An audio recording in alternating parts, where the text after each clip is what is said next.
مبارکاں مبارکاں، آٹا ہو گیا 700 روپے سستا۔ وزیر اعظم کے نوٹس پر انتظامیہ کا فوری ایکشن۔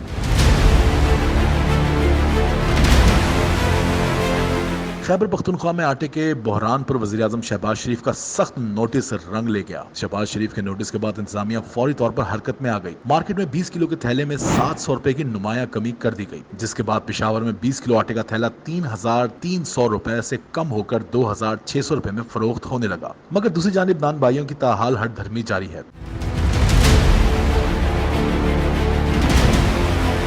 میڈیا رپورٹس کے مطابق نان بھائیوں نے روٹی کی قیمت میں از خود اضافہ کر رکھا ہے، جس کے پیش نظر 20 روپے کی روٹی آٹے کے نرخوں میں کمی کے باوجود 30 روپے میں فروخت کی جا رہی ہے۔ خیال رہے کہ ضلع انتظامیہ کی جانب سے 120 گرام روٹی کا نرخ 20 روپے مقرر کیا گیا ہے۔ واضح رہے کہ دوسری جانب انتظامیہ نے نان بھائیوں کے خلاف بہت جلد کریک ڈاؤن کے آغاز کا بھی ریڈ سگنل دے دیا ہے۔